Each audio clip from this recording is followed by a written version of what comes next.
Le cimetière de Montparnasse ouvrit ses portes en 1824, environ 20 ans après celui du Père-Lachaise.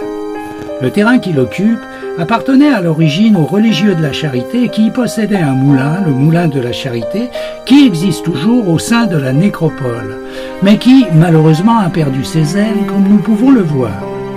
Fier de ses 19 hectares, il est désormais le second plus grand cimetière intramuros, après celui du Père-Lachaise. En déambulant dans les allées du cimetière à la découverte des plus belles tombes et des plus originales, dont certaines sont de véritables œuvres d'art, je vais vous conter la terrifiante histoire du vampire de Montparnasse.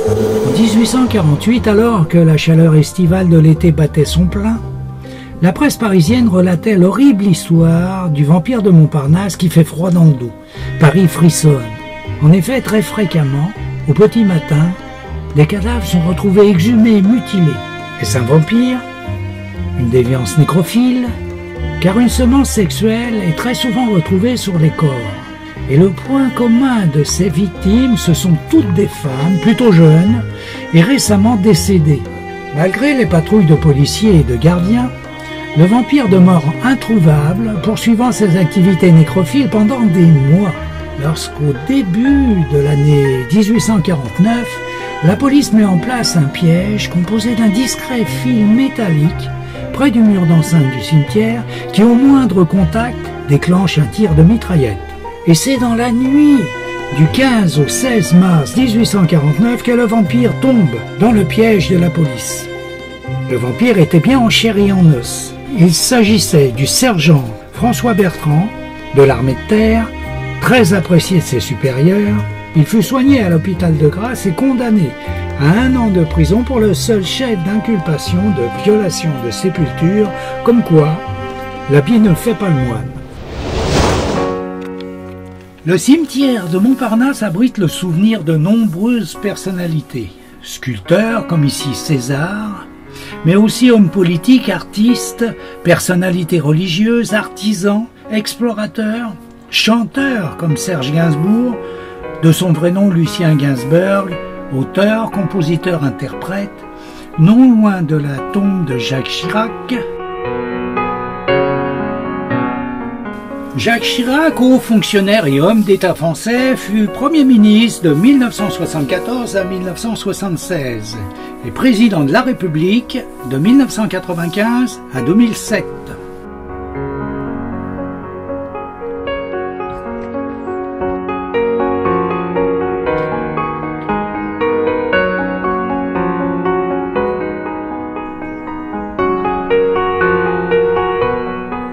Côte à côte se trouvent 2 tombes qui méritent de s'y attarder. La tombe d'Henri Langlois, ardent cinéphile qui consacra toute sa vie à la sauvegarde des films français tournés en gélatine et voué à la destruction.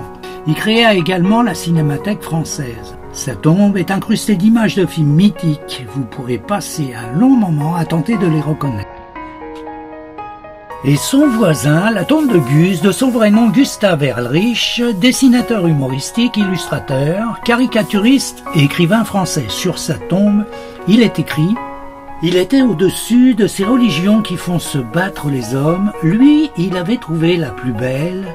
Il aimait tout le monde. Aimez-vous les uns les autres et priez pour lui selon votre foi. »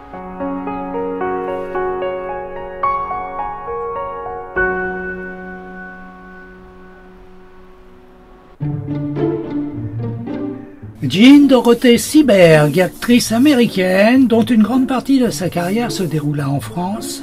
Elle est née le 13 novembre 1938 et est décédée à Paris le 30 août 1979 à l'âge de 41 ans.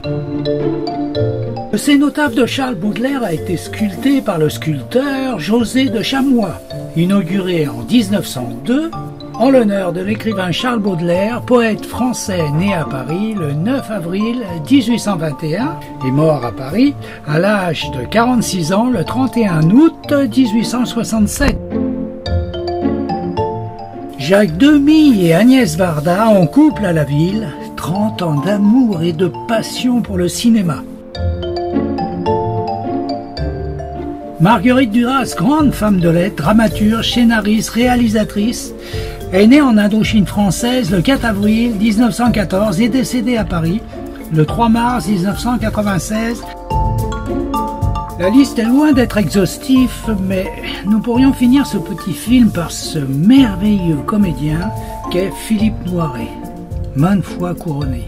En 1991, couronné meilleur acteur, 2 Césars, avec une carrière de 54 années, plus de 130 films et séries, quelques chefs-d'œuvre, Les Ripoux, Le Vieux Fusil merveilleux, Coup de torchon, que dire de plus ?